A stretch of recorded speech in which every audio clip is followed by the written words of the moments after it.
ہزاروں میل کا فاصلہ پلک جھپکنے میں طے کر جاتے ہیں۔ اے میرے پیارے اسلامی بھائیوں، ربیع الغوث بھی ہمیں پیران پیر، پیر دستگیر، روشن ضمیر، قطب ربانی، محبوب سبحانی حضرت شیخ عبد القادر جیلانی رضی اللہ تعالی عنہ کی یاد دلاتا ہے۔ یہ وہ مہینہ ہے جس کو پیارے غوث اعظم سے خاص نسبت حاصل ہے۔ اور آج ہم نے کچھ اولیاء کرام کے بارے میں سنا، اب کچھ پیران پیر کے بارے میں سنتے ہیں۔ سیدی غوث اعظم رضی اللہ تعالی عنہ کا تذکرہ کرتے ہیں، اور اس نیت سے کرتے ہیں کہ یاد رکھیے، جہاں اللہ کے نیک بندوں کا ذکر ہوتا ہے، جہاں صالحین کا ذکر ہوتا ہے، جہاں اولیاء کاملین کا ذکر ہوتا ہے، وہاں اللہ تعالیٰ کی رحمتوں کا نزول ہوتا ہے۔ اس نیت سے ذکر کرتے ہیں کہ مولا کریم تیرے نیک بندوں کا ذکر کر رہے ہیں، غوث پاک کا تذکرہ کر رہے ہیں، ان کے ذکر کی برکت سے ہم پر اپنی رحمتوں کی بارش برسا دے۔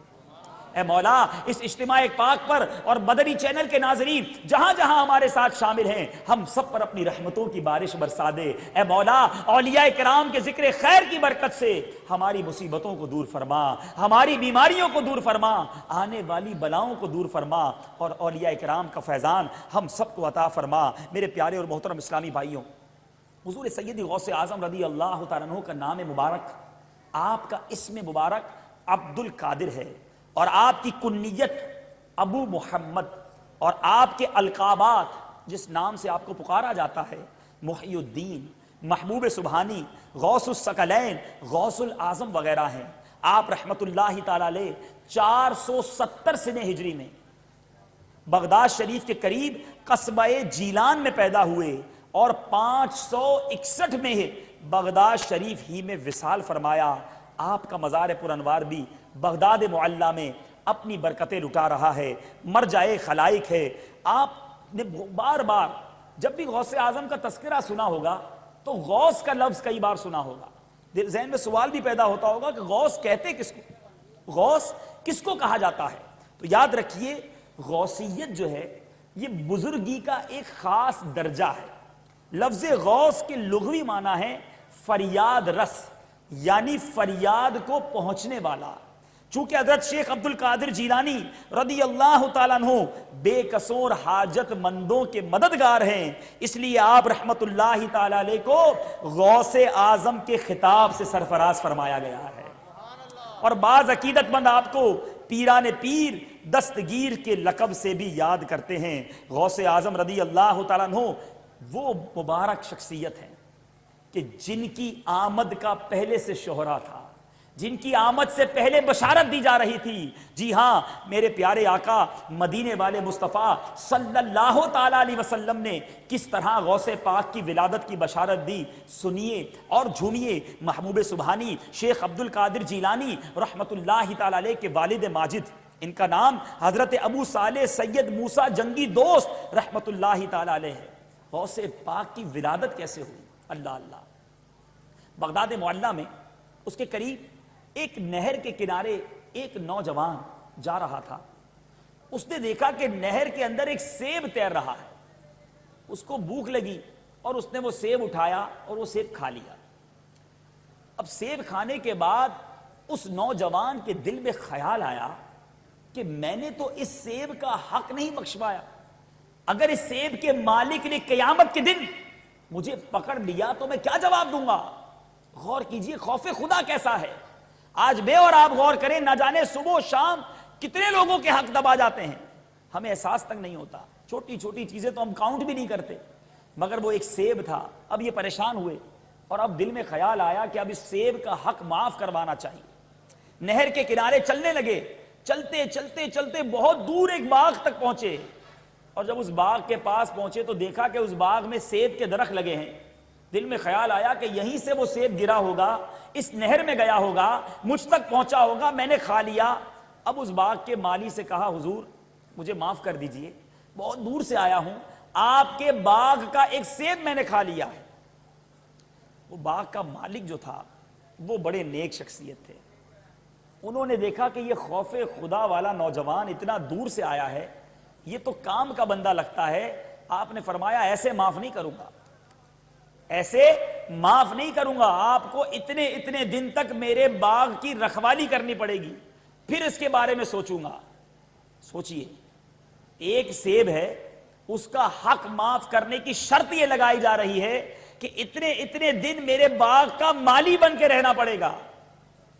اب وہ نوجوان خوف خدا والا تھا، کہا ٹھیک ہے، آپ نے کہا ہے میں مان لیتا ہوں، پھر معاف کر دیں گے۔ کہا پہلے مالی بنو، رکھوالی کرو، پھر دیکھیں گے۔ پورا عرصہ گزرا، باغ کی رکھوالی کرتے کرتے جب وہ وقت گزر گیا، پھر اس کے بعد جب وہ وقت پیریڈ پورا ہو گیا تو اس نوجوان نے کہا حضرت اب تو معاف کر دیجئے، اب تو میں نے پورا کام بھی کر دیا ہے۔ فرمایا نہیں، ایک شرط اور باقی ہے، کہ وہ شرط یہ ہے کہ تمہیں میری بیٹی سے شادی کرنی ہوگی، اور وہ بیٹی وہ ہے جو آنکھ سے اندھی ہے، کان سے بہری ہے، پیر سے لنگڑی ہے، ہاتھ اس کے ٹوٹے ہوئے ہیں، زبان سے گونگی ہے۔ اب وہ نوجوان کیسا خوف خدا ہے، کہا پھر تو معاف کر دیں گے۔ کہا ہاں، اگر تم میری اس طرح کی بیٹی سے شادی کر لو گے پھر میں تمہیں اپنا حق معاف کر دوں گا۔ اے میرے پیارے اسلامی بھائیوں، آپ غور کیجئے، ایک نوجوان کی شاید زندگی کی سب سے بڑی تمنا یہی ہوتی ہے کہ میری شادی خوبصورت ایک اچھے خاندان میں لڑکی سے ہو جائے۔ یہاں یہ نوجوان اپنی زندگی کا سب سے بڑا ڈیسیشن کرنے جا رہا ہے، مگر یہ نہ سوچا کہ وہ گونگی، بہری، لنگڑی، لولی لڑکی سے میری زندگی کیسے گزرے گی۔ یہ سوچا کہ رب راضی ہو جائے گا، یہ سیب کا حق اگر معاف نہیں کیا تو قیامت کے دن جواب کیسے دوں گا۔ کیسا خوف خدا ہے۔ نکاح ہوا، حجرہ عروسی میں یہ نوجوان پہنچا، اپنی نئی نویلی دلہن کا جب گھونگھٹ اٹھایا تو اب کیا دیکھتا ہے کہ وہ دلہن تو خوبصورت ہے، آنکھوں والی بھی ہے، زبان سے بولتی بھی ہے۔ اب وہ باہر آ گیا گھبراہٹ کے مارے، اور اس شخص سے کہا کہ بھائی آپ نے تو کہا تھا آپ کی بیٹی لنگڑی، لولی، بہری ہے، یہ تو اعضاء اس کے سلامت ہیں۔ تو اب وہ مسکرانے لگے، وہ بزرگ جو کہ واقعی بزرگ تھے مسکرانے لگے اور فرمانے لگے بیٹا بات یہ ہے کہ جب تم پہلی بار میرے پاس آئے تھے، سیب کا حق بخشوانے آئے تھے، تو میں نے اسی وقت جان لیا تھا کہ تم خوف خدا والے نوجوان ہو۔ میں نے تم پر مزید امتحان کیا، تمہیں ایک ٹائم پیریڈ دیا کہ اتنے وقت کے لیے میرے باغ کی رکھوالی کرو، تم اس رکھوالی میں بھی مصروف ہو گئے۔ میں نے چیک کر لیا، اب بیٹا ماجرا یہ ہے، میں نے تمہیں کہا کہ میری بیٹی آنکھوں سے اندھی ہے، وہ آنکھوں سے اندھی اس لیے ہے کہ آج تک اس نے کسی غیر محرم کو دیکھا نہیں ہے۔ میری بیٹی بہری اس لیے ہے کہ آج تک میری بیٹی نے کوئی حرام بات اپنے کانوں سے سنی نہیں ہے۔ ہاں، میری بیٹی پیر سے لنگڑی اس لیے ہے کہ آج تک بغیر اجازت بے پردہ اپنے گھر سے باہر نہیں نکلی ہے۔ اے میرے بیٹے، مجھے اپنی ایسی نیک اور پارسا بیٹی کے لیے تم ہی جیسے نیک اور پارسا نوجوان کی ضرورت تھی، اسی لیے میں نے تم پر یہ امتحان ڈالا۔ تم نے خوف خدا کی وجہ سے یہ شرط بھی قبول کر لی، جاؤ وہ تمہاری ہی زوجہ ہے، خوش و خرم اپنی زندگی گزارو۔ اے میرے پیارے اسلامی بھائیوں، آپ نے دیکھا وہ نوجوان کیسا تھا، وہ دوشیزہ کیسی ہے جس سے اس نوجوان کی شادی ہو رہی ہے، جس نے کبھی حرام نہیں دیکھا، حرام نہیں بولا، حرام نہیں سنا، اپنے پیروں کو حرام کام کی طرف نہیں بڑھایا۔ اللہ اکبر، جب ایسا نوجوان اور ایسی لڑکی کی شادی ہوتی ہے تو آپ جاننا چاہیں گے کہ یہ جوڑا جو بنا، اس کے یہاں اولاد کون پیدا ہوئی؟ تو جھوم جائیے، اس مبارک جوڑے کے یہاں جس مبارک ہستی کی ولادت ہوئی وہ کوئی اور نہیں، ہم سب کے پیر، پیروں کے پیر، پیر دستگیر سیدی غوث اعظم کی ولادت ہوئی۔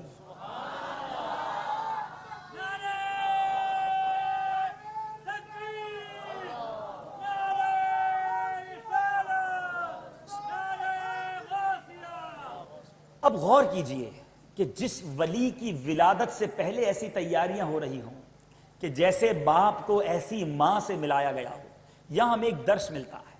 ہم یہ کہتے نظر آتے ہیں کہ میری اولاد نیک نہیں بن رہی، میری اولاد فرما بردار نہیں ہے، میری اولاد میری بات نہیں مانتی، میں نیکی کے راستے کی طرف لگانا چاہتا ہوں تو وہ نیکی کے راستے کی طرف نہیں آتے۔ سوال یہ ہے کہ میرے اپنے اعمال کیسے ہیں؟ جب ایسے ماں باپ ہوں تو غوث اعظم جیسے بچے پیدا ہوتے ہیں۔ جس گھر میں خوف خدا ہو، جس گھر میں عشق رسول کی شمع فروزہ ہو، ارے جس کے ماں باپ عبادت گزار ہوں، اسی گھر میں داتا گنج بخش جیسی اولاد پیدا ہوتی ہے۔ ہاں ہاں، جس گھر میں ماں باپ سنتوں کے پابند ہوں، جہاں عشق رسول کے تذکرے ہوتے ہوں، تلاوت قرآن اور سنت رسول کی ادائیگی کی جاتی ہو، اسی گھر میں بابا فرید جیسی اولاد پیدا ہوتی ہے۔ ہاں ہاں، جس گھر میں علم دین کی شمع روشن ہوا کرے، فتاوا قال اللہ اور قال رسول کی صدائیں بلند ہوتی ہوں، وہیں اعلیٰ حضرت جیسی اولاد پیدا ہوتی ہے۔ مجھے کہنے دیجئے، ہاں ہاں، کہ جس گھر کے اندر صبح و شام سرکار کے گن گائے جاتے ہوں، سنتوں پر عمل کیا جاتا ہو، پردے کی پردہ داری ہو، اسی گھر میں امیر اہل سنت جیسی اولاد پیدا ہوتی ہے۔ اگر آپ چاہتے ہیں آپ کی اولاد نیک بنے، اگر آپ چاہتے ہیں آپ کے بچے نیک بن جائیں، اپنے اندر تبدیلی لائیے، اپنے اندر سنتوں کی تربیت اور نیک ماحول کی اپنائیت پیدا کیجئے۔ اگر آپ تبدیل ہو جائیں گے، آپ کے اندر نیکی کا جذبہ بیدار ہوگا، انشاءاللہ وہ وقت آئے گا کہ آپ کی اولاد بھی نیک بن جائے گی، آپ کی اولاد میں بھی تبدیلی آئے گی۔ اور غوث پاک کا تو یہ عالم تھا کہ ابھی آپ کی ولادت نہیں ہوئی، شادی کے میں نے معاملات بتائے کہ آپ کے والدین کا رشتہ کس انداز میں ہوا، اور سنیے ولادت سے قبل، غوث اعظم کی ولادت سے قبل کیسی بشارت دی گئی۔ محبوب سبحانی شیخ عبد القادر جیلانی رحمت اللہ تعالی علیہ کے والد ماجد حضرت ابو صالح سید موسیٰ جنگی دوست نے حضور غوث اعظم کی ولادت کی رات کیا دیکھا؟ مشاہدہ فرمایا کہ سرور کائنات، فخر موجودات، منبع کمالات، باعث تخلیق کائنات، احمد مجتبی محمد مصطفیٰ صلی اللہ تعالی علیہ وسلم بما صحابہ کرام ان کے گھر میں جلوہ افروز ہیں۔ اور میرے آقا نے کیا ارشاد فرمایا؟ فرماتے ہیں یا ابا صالح اعطاک اللہ ابنا وہو ولی و محبوبی و محبوب اللہ تعالی وسیکون له شان فی الاولیاء والاقطاب کشانی بین الانبیاء والرسل، یعنی اے ابو صالح، اللہ عز و جل نے تم کو ایسا فرزند عطا فرمایا ہے جو ولی ہے، اور وہ میرا اور اللہ کا محبوب ہے، اور اس کی اولیاء اور اقطاب میں ایسی شان ہوگی جیسی انبیاء میں میری شان ہے۔ ارے ولادت سے پہلے ہی یہ مجدہ سنا دیا گیا کہ ایسا ولی دنیا میں آنے والا ہے۔ اور اللہ اکبر، غوث پاک کی کس کس کرامت کا تذکرہ کیا جائے۔ غوث پاک تو وہ ہیں کہ علماء کرام فرماتے ہیں کہ اگر آج بھی کسی کو ولایت ملتی ہے، اگر آج بھی کسی کو ولایت کا درجہ ملتا ہے تو غوث پاک کے در سے ملتا ہے۔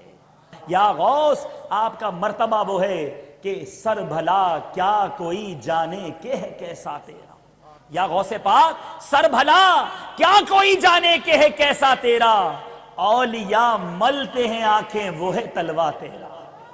غوث پاک کا مرتبہ وہ ہے کہ اولیاء اپنی آنکھوں کو آپ کے تلووں پر ملنا بہت بڑی سعادت سمجھتے ہیں۔ غوث پاک کی کس کس کرامت کا تذکرہ کیا جائے۔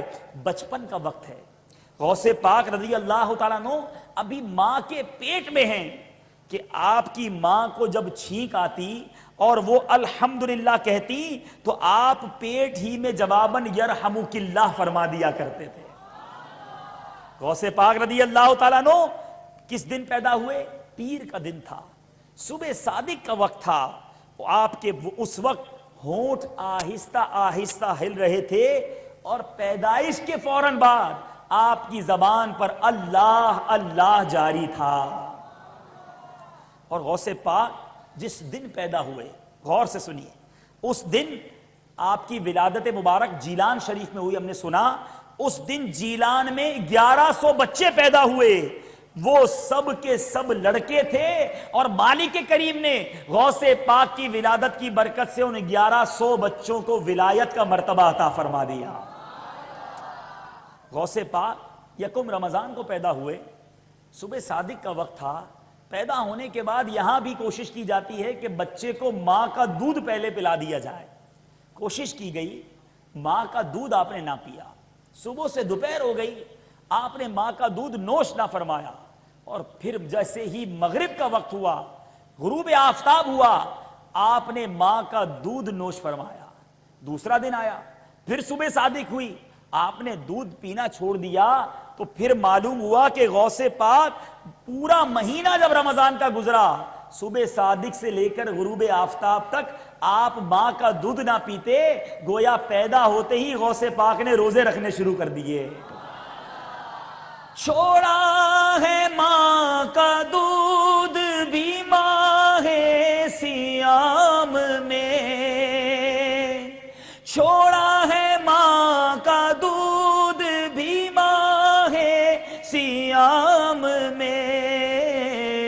اس مرد با صفا کو ہمارا سلام ہو، سلطان اولیاء کو ہمارا سلام ہو، جیلا کے پیشوا کو ہمارا سلام ہو۔ صلو علی الحبیب۔ مزید سنیے، آپ رحمت اللہ تعالی علیہ اب 5 برس کی عمر میں پہنچے، بچے کو مدرسے بھیجا جاتا ہے، قاری صاحب کے پاس پہنچے، آپ سے کہا گیا بیٹا بسم اللہ پڑھیے۔ بسم اللہ پڑھنے کی رسم بھی کہی جاتی ہے، تو آپ نے اعوذ باللہ من الشیطان الرجیم بسم اللہ الرحمن الرحیم سے پڑھنا شروع کیا۔ الف لام میم ذالک الکتاب لا ریب فیہ سے پڑھتے پڑھتے پورا پارا سنا دیا۔ سیقول السفہاء سے شروع کیا، دوسرا پارا سنا دیا۔ تلک الرسول سے شروع کیا، تیسرا پارا سنا دیا۔ لن تنالوا البر سے پڑھتے پڑھتے چوتھا پارا سنا دیا۔ والمحسنات سے شروع کیا اور 5واں پارا پڑھتے پڑھتے غوث اعظم نے 18 پارے سنا دیے۔ قاری صاحب کہتے ہیں بیٹا اور پڑھو، فرماتے ہیں مجھے 18 پارے ہی یاد ہیں۔ بولا بیٹا آج تو پہلی بار مدرسے آئے ہو، 5 سال کی عمر ہے، یہ قرآن کہاں سے یاد کیا؟ فرماتے ہیں میں جب اپنی ماں کے پیٹ میں تھا، میری ماں کو 18 پارے یاد تھے، میری ماں وہ پارے دہراتی تھی، میں نے 18 پارے ماں کے پیٹ میں یاد کر لیے تھے۔ واہ کیا مرتبہ اے غوث ہے بالا تیرا، اونچے اونچوں کے سروں سے قدم آلا تیرا۔ غوث اعظم وہ با کرامت ولی ہیں، یہ تو بچپن ہی کا عالم ہے۔ میرے پیارے اور محترم اسلامی بھائیوں، جب غوث پاک کھیلنے کے ارادے سے، لڑکپن کا وقت ہے، بچپنے کا دن ہے، بچوں کی طرف گئے تو غیب سے کیا ندا آئی، اے عبد القادر ہم نے تجھے کھیلنے کے لیے پیدا نہیں کیا ہے۔ پھر جب آپ مدرسے جاتے تو غیب سے آواز آتی، اللہ عز و جل کے ولی کو جگہ دے دو، اللہ عز و جل کے ولی کے لیے جگہ کشادہ کر دو۔ اے میرے پیارے اور محترم اسلامی بھائیوں، یہ ہیں ہمارے پیارے پیارے غوث اعظم کہ جن کی کرامتیں بچپن ہی سے ظاہر ہونا شروع ہو گئیں۔ غوث پاک رضی اللہ تعالیٰ عنہ کی کس کس کرامت کا تذکرہ کیا جائے۔ ایک بار غوث پاک بغداد معلیٰ کی ایک نہر کے کنارے کھڑے ہیں، دیکھا کہ ایک بڑھیا زاروں کتار رو رہی ہے۔ آپ نے جب اس بڑھیا کو روتے ہوئے دیکھا، آپ کا دل بھر آیا۔ آپ نے ایک مرید سے پوچھا کہ کیا ماجرا ہے، یہ بڑھیا کیوں رو رہی ہے؟ تو فرمایا حضور معاملہ یہ ہے کہ اس بڑھیا کا ایک ہی بیٹا تھا، اور یہ 90 سال کی جو بڑھیا ہے بڑی امیدوں کے ساتھ اس نے اپنے بیٹے کی شادی کی۔ یہ بیٹا اپنی دلہن اور بارات کو لے کر اس دریا سے پار اس طرف آ رہا تھا، اور اس دکھیاری ماں کی آنکھوں کے سامنے یہ پوری کی پوری بارات پانی میں غرق ہو گئی۔ اور وہ دن ہے اور آج کا دن ہے، یہ بڑھیا روز آتی ہے، 12 سال گزر چکے ہیں مگر روز آتی ہے، اپنے بیٹے کا غم یہ بڑھیا دریا کے کنارے رہ کر کھڑی ہے اور روتی رہتی ہے۔ غوث پاک کو اس بڑھیا پر بڑا رحم آیا، آپ نے دعا کے لیے ہاتھ اٹھا دیے، اور غوث پاک مستجاب الدعوات ہیں، آپ دعا فرمائیں وہ دعا قبول ہوتی ہے۔ اب جب آپ نے دعا کے لیے ہاتھ اٹھائے، کچھ دیر گزری تو کوئی چیز ظاہر نہ ہوئی، تو آپ نے عرض کیا کہ مولا یہ تاخیر کس وجہ سے ہو رہی ہے؟ تو رب العالمین کی طرف سے ارشاد ہوتا ہے، اے میرے پیارے یہ تاخیر خلاف تقدیر و تدبیر نہیں ہے، ہم چاہتے تو ایک حکم کن سے تمام آسمان و زمین پیدا فرما دیتے، مگر بتقاضا حکمت 6 دن میں پیدا کیے، بارات کو ڈوبے ہوئے 12 سال گزر چکے ہیں، اب نہ وہ کشتی باقی رہی ہے اور نہ ہی اس پہ کوئی سواری، تمام انسانوں کا گوشت وغیرہ بھی دریائی جانور کھا چکے ہیں، ریزہ ریزہ کو اجزائے جسم میں اکٹھا کر کر دوبارہ زندگی کے مرحلے میں داخل کر دیا ہے، اب ان کی آمد کا وقت ہے۔ ابھی یہ کلام اختتام کو پہنچا تھا کہ دیکھنے والے حیران ہیں، تاریخ کی کتابیں حیران ہیں کہ یکایک وہ کشتی جو 12 سال پہلے اپنی بارات کے ساتھ دریا میں غرق ہو چکی ہے، دنیا دیکھ رہی ہے کہ وہ کشتی دریا سے نمودار ہو جاتی ہے، اور چند ہی لمحوں میں وہ پوری کی پوری بارات کشتی اور وہ پوری بارات دولہا اور دلہن سمیت کنارے آ کے لگتی ہے۔ تمام باراتی سرکار غوث اعظم سے بغداد دعائیں لے کر خوشی خوشی اپنے گھر پہنچتے ہیں۔ اس کرامت کو سن کر بہت سارے غیر مسلم غوث اعظم رضی اللہ تعالیٰ عنہ کے دست حق پرست پر مسلمان ہو گئے، اور وہ دکھیاری ماں بھی خوشی خوشی وہ بارات لے کر گھر پر چلی گئی۔ اللہ اکبر، کیسا مرتبہ ہے غوث اعظم رضی اللہ تعالیٰ عنہ کا بارگاہ ربوبیت میں۔ جبھی تو شاعر کیا خوب لکھتا ہے، نکالا تھا پہلے تو ڈوبے ہوں کو، نکالا تھا پہلے تو ڈوبے ہوں کو، اور اب ڈوبتوں کو بچا غوث اعظم، اور اب ڈوبتوں بچا غوث۔ اپنے لیے بھی دعا کر لیجئے، ہمارا بھی بیڑا لگا دو کنارے میرا، ہمارا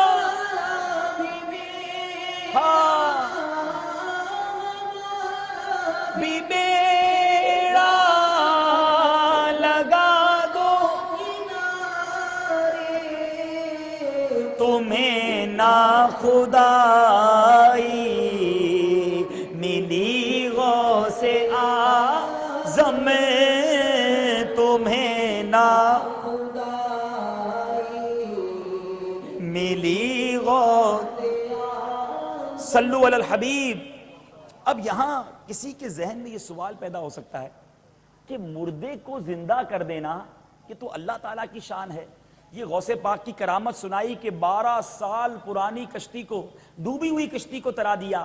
تو آئیے اس وسوسے کا علاج بھی سنتے جائیے میرے پیارے اور محترم اسلامی بھائیو۔ یہ بات بالکل صحیح ہے کہ موت و حیات اللہ عز و جل کے اختیار میں ہے، لیکن اللہ عز و جل اپنے کسی بندے کو مردے جلانے یعنی مردوں کو زندہ کرنے کی طاقت بخشے تو یہ اس کے لیے کوئی مشکل بات نہیں۔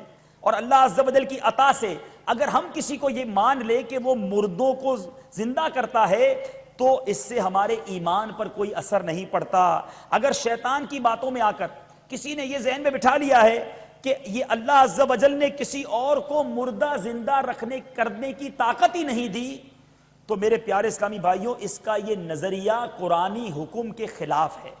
دیکھیے قرآن مجید فرقان حمید کی آیت پیش کروں گا۔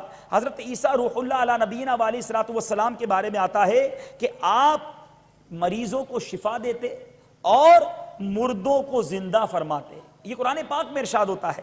چنانچہ پارہ 30 سورہ آل عمران کی آیت نمبر 49 میں حضرت عیسیٰ علیہ الصلوۃ والسلام کا یہ فرمان نقل ہے، بسم اللہ الرحمن الرحیم، ابرئ الاکمہ والابرص واحیی الموت باذن اللہ۔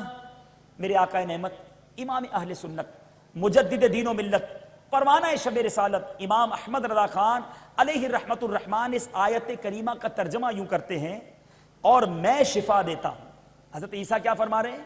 میں شفا دیتا ہوں مادر زاد اندھوں اور سفید داغ والے کوڑھی کو، اور میں مردے جلاتا ہوں اللہ عز و جل کے حکم سے۔ یہ امید ہے کہ یہ وسوسہ ختم ہو گیا ہوگا۔ حضرت عیسیٰ خود فرما رہے ہیں کہ میں شفا دیتا ہوں اور میں مردے جلاتا ہوں، کس سے؟ اللہ عز و جل کے حکم سے۔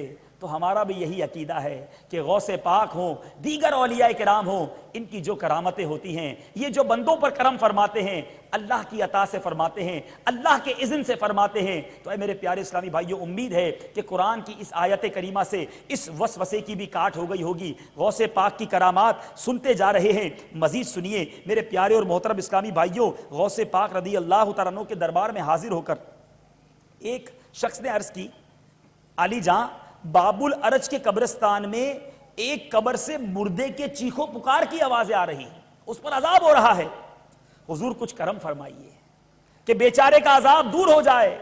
آپ رحمت اللہ تعالی علیہ نے فرمایا، کیا اس نے مجھ سے خرقہ خلافت پہنا ہے؟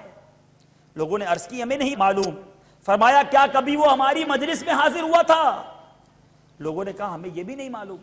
تو فرمایا کیا اس نے کبھی میرے دسترخوان پر کھانا کھایا ہے؟ لوگوں نے پھر کہا حضور ہمیں نہیں معلوم۔ آپ نے پوچھا کیا اس نے کبھی میرے پیچھے نماز ادا کی ہے؟ لوگوں نے جواب دیا ہمیں یہ بھی نہیں معلوم۔ اب غوث پاک نے اپنا سر جھکا لیا، آنکھیں بند کی، پروقار اور پرجلال انداز ہے۔ کچھ دیر کے بعد غوث پاک فرماتے ہیں مجھے فرشتوں نے بتایا ہے اس نے آپ کی زیارت کی ہے، آپ کی عقیدت بھی دل میں رکھتا تھا، اللہ عز و جل نے اس پر رحم کیا، الحمدللہ اس کی قبر سے آوازیں آنی بند ہو گئی ہیں۔ بد سہی چور سہی مجرموں ناکارہ سہی، ہوں میں کیسا بھی سہی ہوں تو کریمہ تیرا، ہوں میں کیسا بھی سہی ہوں تو کریمہ تیرا۔ تو پتہ چلا غوث پاک کے یہ سوالات ہماری تربیت کر رہے ہیں۔ کیا کبھی ہمارے دسترخوان سے کھایا ہے؟ کیا کبھی مجھ سے ملاقات کی ہے؟ کیا کبھی ہمارے مدرسے میں پڑھا ہے؟ اللہ اکبر، خوش نصیب ہوتے ہیں وہ لوگ جو اولیاء کرام کا قرب حاصل کرتے ہیں، اولیاء کرام کے مزارات پر جاتے ہیں، اولیاء کرام کا قرب حاصل کرتے ہیں، اور جن کو آج کے دور کے ولی کامل، میری مراد شیخ طریقت، امیر اہل سنت، آفتاب قادریت، مہتاب رضویت، عاشق غوث اعظم حضرت علامہ مولانا ابو بلال محمد الیاس قادری کی صحبت حاصل ہے، انشاءاللہ ان کا بھی بیڑا پار ہوگا۔ ہے تو پتہ چلا نیک لوگوں کی زیارت کتنا بڑا عمل ہے۔ غوث پاک کو فرشتوں نے کیا کہا کہ آپ کی زیارت کی ہے، آپ کی دل میں عقیدت رکھتا تھا، اس لیے اللہ تعالیٰ نے اس پر رحم فرما دیا۔ الحمدللہ ہم بھی اولیاء کرام کے چاہنے والے ہیں، غوث پاک کی محبت اور تمام اولیاء کرام کی محبت اپنے دلوں میں رکھتے ہیں، انشاءاللہ ہمارا بھی بیڑا پار ہوگا۔ میرے پیارے اور محترم اسلامی بھائیوں، اے غوث پاک کے مریدوں، آپ کو مبارک ہو، یہ روایت سنیے اور جھوم جائیے۔ امیر اہل سنت خود لکھتے ہیں کہ میرے آبائی گاؤں کتیانہ میں ایک واقعہ مجھے کسی نے سنایا کہ وہاں ایک غوث پاک کا غلام رہا کرتا، دیوانہ تھا، 11ویں شریف بہت اہتمام سے مناتا۔ ایک خاص بات اس میں یہ بھی تھی کہ وہ سیدوں کی بے حد تعظیم کرتا، منع سید زادوں پر شفقت کا یہ حال تھا کہ انہیں اٹھائے اٹھائے پھرتا اور انہیں شیرینی وغیرہ خرید کر پیش کرتا۔ اس دیوانے کا انتقال ہو گیا، میت پر چادر ڈلی ہوئی تھی، سوگوار جمع تھے، اچانک چادر اٹھا کر غوث پاک کا دیوانہ اٹھ بیٹھا۔ لوگ حیران ہو گئے، گھبرا گئے، دوڑنے لگے۔ اس نے کہا گھبراؤ مت، بھاگو مت، سنو۔ جب وہ قریب آئے تو وہ کہنے لگا بات دراصل یہ ہے، ابھی ابھی میرے 11ویں والے آقا، پیروں کے پیر، پیر دستگیر، روشن ضمیر، قطب ربانی، محبوب سبحانی حضرت شیخ عبد القادر جیلانی تشریف لائے اور انہوں نے مجھے ٹھوکر لگائی اور فرمایا ہمارا مرید ہو کر بغیر توبہ کیے مر گیا ہے، اٹھ اور توبہ کر لے، لہٰذا مجھ میں روح لوٹ آئی ہے تاکہ میں توبہ کر لوں۔ اتنا کہنے کے بعد اس دیوانے نے اپنے تمام گناہوں کی توبہ کی اور کلمہ پاک کا ورد کرنے لگا۔ پھر اچانک اس کا سر ایک طرف ڈھلک گیا اور اس کا انتقال ہو گیا، مرنے سے پہلے توبہ کا تحفہ نصیب ہو گیا۔ اے غوث پاک کے دیوانوں اور مریدوں مبارک ہو۔ سرکار غوث پاک فرماتے ہیں میرا مرید چاہے کتنا ہی گناہگار ہو، وہ اس وقت تک نہیں مرے گا جب تک توبہ نہ کر لے۔ تو غوث پاک کا دامن تھام لینا چاہیے، مرید بن جانا چاہیے، اور ایسا مرید بنیے کہ ان کے پکے فالوور بنیے۔ غوث پاک کی محبت تو دل میں ہے مگر ان کے نقش قدم پر بھی چلیے۔ غوث اعظم کے مریدوں کو مبارک ہو۔ امام اہل سنت، امام عشق و محبت کیا خوب لکھتے ہیں، تجھ سے در در سے سگ اور سگ سے ہے مجھ کو نسبت، میری گردن میں بھی ہے دور کا ڈورا تیرا، میری گردن میں بھی ہے دور کا ڈورا اور کیا دبے جس پہ حمایت کا ہو پنجا تیرا، شیر کو خطرے میں لاتا نہیں کتا تیرا، یا ہو شیر کو خطرے حجرے میں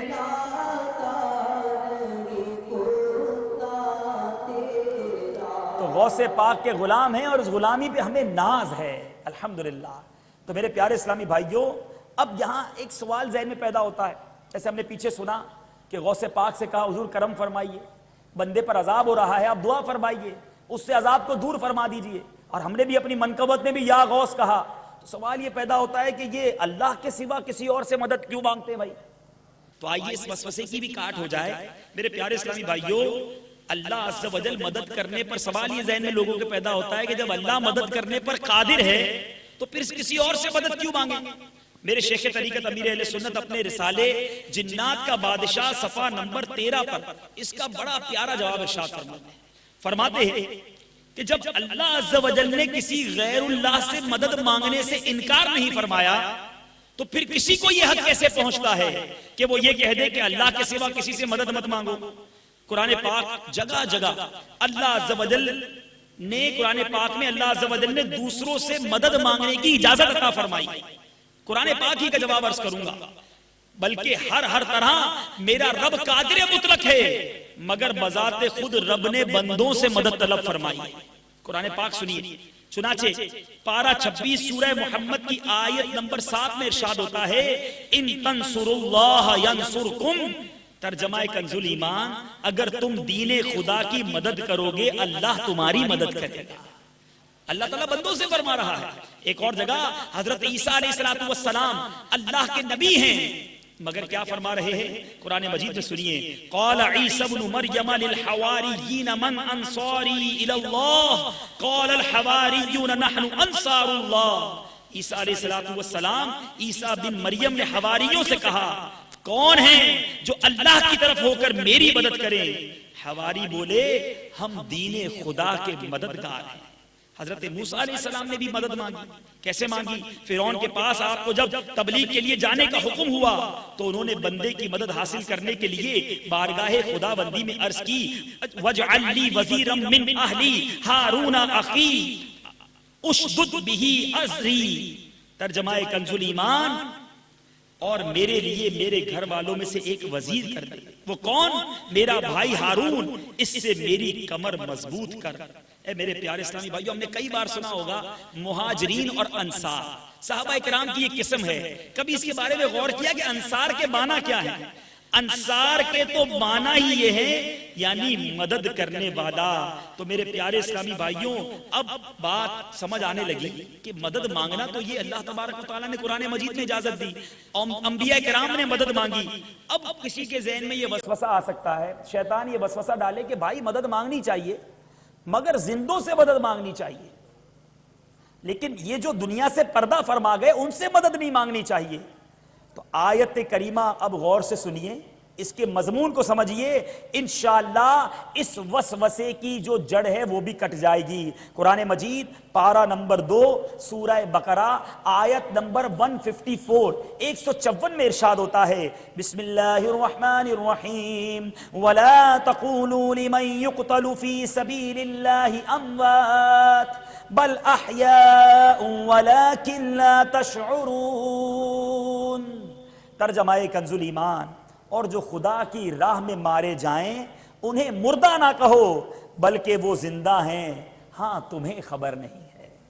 میرے پیارے اسلامی بھائیوں، جب شہداء کی زندگی کا یہ حال ہے، جو انبیاء کہ جن کے نام پر جن کی شان پر قربان ہونے والے شہید ہوں وہ زندہ کہلائیں، تو پھر انبیاء اپنے مزارات میں کیسے حیات نہ ہوں؟ وہ برتر بھی ہیں، اعلیٰ بھی ہیں۔ میرے پیارے اسلامی بھائیوں، حضرت سیدنا امام بہقی علیہ رحمت اللہ القوی نے حیات الانبیاء میں ایک رسالہ اور دلائل النبوہ میں لکھا ہے انبیاء شہداء کی طرح اپنے رب کے پاس زندہ ہیں۔ تو معلوم ہوا میرے پیارے اور محترم اسلامی بھائیوں، ہم جب انبیاء سے اولیاء سے مدد مانگتے ہیں تو ہم مردوں سے نہیں بلکہ زندوں سے مدد مانگتے ہیں۔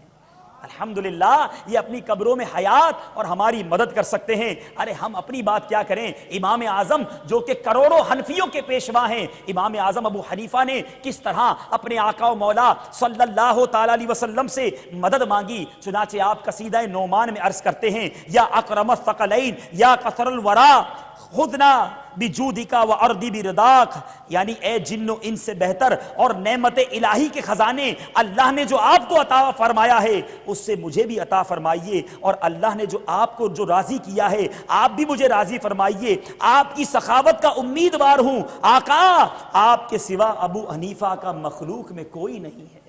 ارے امام اعظم سرکار سے مدد طلب کر رہے ہیں، امام بصیری کو کون نہیں جانتا، قصیدہ بردہ شریف ہم جھوم جھوم کر پڑھتے ہیں۔ امام بصیری فرماتے ہیں یا اکرم الخلق مالی من علو ذو بہ، یا اکرم الخلق مالی من علو ذو بہ، سواک عند حلول الحادث الامم، مولاي صل وسلم دائما ابدا على حبیبک خیر الخلق کلہم۔ قصیدہ کئی بار سنا، یہ شعر بھی سنا، اس کا معنی کیا ہے؟ اے تمام مخلوق سے بہتر، میرا آپ کے سوا کوئی نہیں جس کی میں پناہ لوں مصیبت کے وقت۔ تو پتہ چلا سرکار کے دربار میں فریاد کرنا، مدد مانگنا، اولیاء کرام کی شان و عظمت بیان کرنا، ان سے وسیلہ مانگنا، یہ اللہ والوں کا طریقہ عین قرآن و حدیث سے ثابت ہے۔ اے میرے پیارے اسلامی بھائیوں، آج ہم نے اولیاء کرام کے بارے میں سنا، غوث پاک کی کرامات سنی، غوث پاک کے بارے میں آپ کی زندگی کے حالات سنے۔ اب غوث پاک کے ہم ماننے والے ہیں، اس اجتماع میں آئے ہیں، کوئی میسج بھی لے کر جائیے، اپنی زندگی میں ہمیں کیا تبدیلی لانی چاہیے۔ آج اس اجتماع ذکر و نعت میں آئے ہیں، پیران پیر کا تذکرہ ہوا ہے۔ اے میرے پیارے اسلامی بھائیوں، ہم میں کا ہر شخص غوث پاک کا چاہنے والا ہے، مگر غوث پاک کی زندگی کا ایک پہلو وہ آپ کی بارگاہ میں عرض کرنا چاہتا ہوں۔ غوث پاک فرماتے ہیں کہ میں نے دنیا کی محبت سے نجات حاصل کرنے کے لیے ہزار جتن کیے، میں گمنام رہا، میری خاموشی کے سبب لوگ مجھے گونگا کہنے لگے، مجھے نادان اور دیوانہ کہتے، میں کانٹوں پر ننگے پاؤں چلتا، خوفناک غاروں اور بھیانک وادیوں میں بے جھجک داخل ہو جاتا، دنیا بن سنور کر میرے سامنے ظاہر ہوتی، مگر میں اس کی طرف اللہ کے کرم سے التفات یعنی نظر نہ کرتا، توجہ نہ کرتا۔ میرے پیارے اور محترم اسلامی بھائیوں، غوث پاک فرماتے ہیں میں مدتوں مدائن کے بیابانوں میں رہا، مدائن ایک علاقے کا نام ہے، اور اپنے نفس کو مجاہدات میں لگاتا رہا، 1 سال تک گری پڑی چیزیں کھاتا رہا اور بالکل پانی نہ پیتا، پھر 1 سال صرف پانی پر گزارا کیا، کوئی چیز نہ کھائی، اور پھر 1 سال بغیر کچھ کھائے پیے فاقے میں گزارا۔ مجھ پر سخت آزمائشیں آتی، ایک بار سخت سردیوں کی رات میں میرا امتحان اس طرح لیا گیا کہ بار بار میری آنکھ لگ جاتی اور مجھ پر غسل فرض ہو جاتا، میں فوراً نہر پر آتا، غسل کرتا، اس طرح اس ایک رات میں 40 بار میں نے غسل کیا۔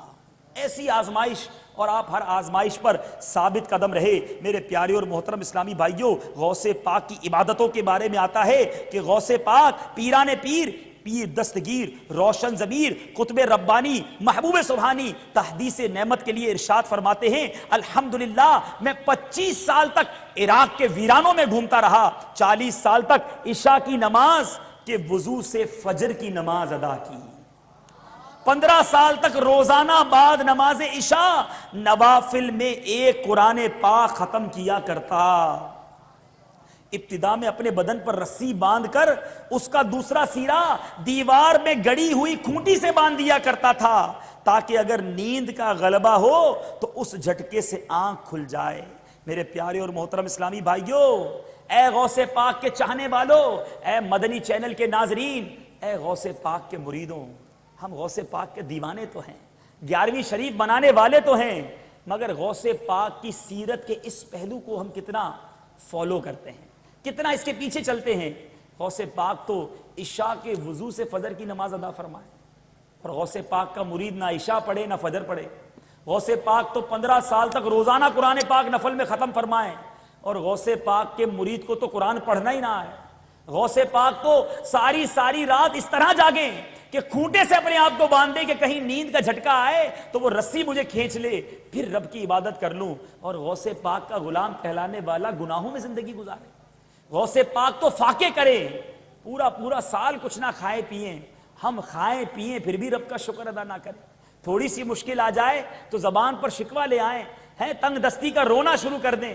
ارے اللہ والوں پر آزمائشیں آتی ہیں, جو صبر کرتا ہے اس کا مرتبہ بلند ہو جاتا ہے. ایک روایت بڑی پیاری ہے, جب بھی کسی مصیبت میں گرفتار ہو جائیں, جب بھی کسی پریشانی میں ہو, جب بھی زندگی میں کوئی مشکل مرحلہ آ جائے, وہ روایت یاد کر لیں, اور اے کاش ہمارے دل کو تسلی مل جائے. وہ روایت کیا ہے؟ روایت یہ ہے کہ جو بندہ رب کے دیے ہوئے تھوڑے سے رزق پر راضی ہو جاتا ہے, جو بندہ رب کی عطا پر, رب کے تھوڑے دیے ہوئے رزق پر راضی ہو جاتا ہے, اللہ تبارک و تعالیٰ اس کے تھوڑے عمل پر راضی ہو جاتا ہے. اب غور کیجئے, میرے عمل تو بہت تھوڑے ہیں, تھوڑے کیا عمل ہی نہیں ہیں, گناہ ہی گناہ ہیں, اور اگر مجھ پر تنگی آ جاتی ہے, اب اگر مجھ پر مشکل آ جاتی ہے, تو میں یہی اپنے رب کی بارگاہ میں کہوں, مولا تو نے دنیا میں مجھے کچھ آزمائش آ گئی ہے, اے مالک کریم تو میری گناہوں کو معاف فرما دے, میرے ٹوٹے پھوٹے اعمال کو قبول کر لے. مگر معاملہ یہ ہے, آزمائش آتی ہے, پورے محلے کو بتانا ضروری ہے, تمام دوستوں کو بولنا ضروری ہے, ادھر ادھر سب کو اطلاع کرنا ضروری ہے. میرے پیارے اسلامی بھائیوں, صبر کرنا چاہیے, رب کی رضا پر راضی رہنا چاہیے. اللہ نے بہت سی عطائیں عطا فرمائی ہیں. تو اے غوث پاک کے ماننے والوں, آج اس اجتماع میں آئے ہیں, آئیے غوث پاک کی غلامی کا ایسا مظاہرہ کیجئے. ہم یقیناً غوث پاک کے چاہنے والے ہیں, اور ہم نے سنا غوث پاک کا مرید بغیر توبہ کی دنیا سے نہیں جائے گا. غوث پاک کی زیارت کرنے والے, غوث پاک کی دل میں محبت رکھنے والے کی قبر سے عذاب کو دور کر دیا گیا. ہم بھی محبت کرتے ہیں, غوث پاک کا دم بھرنے والے ہیں, مگر ایسے قادری بنیے کہ غوث پاک کی نگاہ عنایت براہ راست آ جائے. کہ غوث پاک کا جب ہم نے یہ پیغام سنا, آپ کے نوافل کی کثرت ہوا کرتی تھی, ہم نیت کرتے ہیں کہ آج کے بعد ہماری کوئی نماز قضا نہیں ہوگی. ایسا نہیں, ایسا زوردار نعرہ لگائیے کہ بغداد معلیٰ میں غوث پاک کی براہ راست ہم پر نظر آ جائے کہ غوث پاک کے غلام یہاں بیٹھے ہیں. نیت کر لیجئے کہ آج کے بعد ہماری کوئی نماز قضا نہیں ہوگی, رمضان کے پورے روزے رکھیں گے, سرکار کی سنتوں پر عمل کریں گے, سرکار کے غیروں کے طریقوں پر عمل نہیں کریں گے. جو مدنی چینل کے ناظرین ہیں وہ بھی نیت کریں, اسلامی بہنیں جو قادریہ ہیں, غوث پاک کی مریدنی ہیں, وہ بھی نیت کریں کہ غوث پاک رضی اللہ تعالیٰ عنہ کا مبارک مہینہ ہے.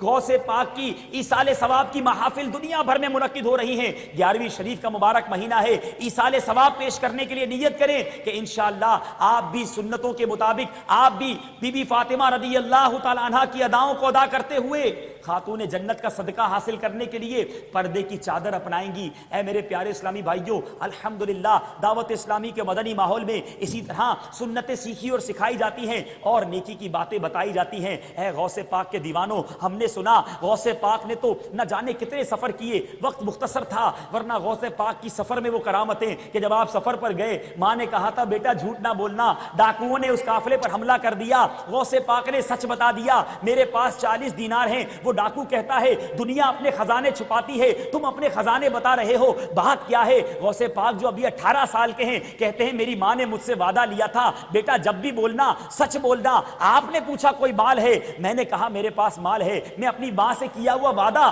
وفا کرنا چاہتا ہوں, اپنی ماں سے کیے ہوئے وعدے کو توڑنا نہیں چاہتا. یہ 40 دینار مجھے اس کی قربانی قبول ہے. اس ڈاکو کے سردار کے آنکھوں میں آنسو آ جاتے ہیں. وہ کہتا ہے یہ بچہ ہو کر اپنی ماں سے کیے ہوئے وعدے سے نہیں پھر سکتا, میں اپنے رب کا بندہ ہوں, روزانہ اپنے رب سے کیے ہوئے کتنے وعدوں سے پھر رہا ہوں. وہ ڈاکو رونا شروع ہو گیا. پورے قافلے نے, پورے سفر کرنے والوں نے, اس ڈاکہ ڈالنے والے گروہ نے توبہ کر لی, اور غوث پاک کی یہ کرامت ہوئی کہ سب عبادت گزار بن گئے. اے میرے پیارے اسلامی بھائیوں, غوث پاک نے اپنی زندگی میں بڑے سفر فرمائے. آپ سے میں گزارش کروں گا آپ بھی دعوت اسلامی کے مدنی قافلے میں سفر کر کے غوث پاک کی بارگاہ میں ایصال ثواب کی نیت سے 11ویں شریف منانے کے بہت سے طریقے ہیں, غوث پاک کو ایصال ثواب کرنے کے بہت سے طریقے ہیں. تو کیوں نہ آج ہم یہ طریقہ اپنائیں کہ غوث پاک نے جو سفر کیے تھے ان کی بارگاہ میں ایصال ثواب کرنے کے لیے ہم بھی مدنی قافلے میں سفر کریں. الحمدللہ 21, 22, 23 مارچ 2 تو چھٹیاں آ رہی ہیں اس میں, سنڈے منڈے ٹیوزڈے, اتوار پیر منگل یہ قافلہ جائے گا. اتوار بھی چھٹی ہے, منگل بھی چھٹی ہے, تو نیت کر لیجئے میرے پیارے اسلامی بھائیوں, پیچھے مدنی تربیت گاہ بھی قائم ہے. 21, 22, 23 مارچ غوث پاک کی بارگاہ میں تحفہ پیش کرنے کے لیے, بارگاہ غوثیت سے نگاہ کرم حاصل کرنے کے لیے نیت کر لیجئے. انشاءاللہ 3 دن کے مدنی قافلے میں سفر کریں گے. کون کون نیت کرتا ہے 3 دن کے قافلے میں سفر کریں گے؟ غوث پاک انشاءاللہ یقیناً مزار پر انوار سے ملاحظہ فرما رہے ہوں گے اور ہم سب پر نگاہ رحمت فرمائیں گے۔ اللہ تبارک و تعالی ہم سب کو دعوت اسلامی کے مدنی ماحول سے وابستہ فرمائے، مدنی قافلوں میں سفر کرنے اور مدنی انعامات پر عمل کرنے کی توفیق عطا فرمائے۔ آخر میں اس شعر پر اپنی گفتگو ختم کرتا ہوں، اپنے ہاتھوں کو اٹھا لیجئے اور یہ دعا مانگ لیجئے، قادری کر قادری رکھ قادریوں میں اٹھا، مولا قادری کر قادری رکھ قادریوں میں اٹھا، قدر عبد القادر قدرت نما کے واسطے۔ اور انشاءاللہ غوث پاک کے گن گاتے رہیں گے، ان کے نقش قدم پر عمل کرتے رہیں گے تو ندا دے گا حشر میں، فرشتہ ندا دے گا حشر میں یوں قادریوں کو، کہاں ہے قادری کر لیں نظارہ غوث اعظم کا۔ انشاءاللہ غوث پاک کے جھنڈے تلے جمع ہوں گے، غوث پاک کے پیچھے پیچھے، امیر اہل سنت کے پیچھے پیچھے، سرکار کے پیچھے پیچھے جنت میں داخل ہوں گے۔ خلد میں ہوگا ہمارا داخلہ اس شان سے، یا رسول اللہ کا نعرہ لگاتے جائیں گے انشاءاللہ عز و جل۔ اللہ تعالی ہم سب کو اولیاء کرام کی محبت میں زندہ رکھے، اولیاء کرام کی غلامی میں موت عطا فرمائے اور غوث پاک کے مریدوں میں اٹھنا نصیب فرمائے۔ آمین بجاہ النبی الامین صلی اللہ تعالی وسلم۔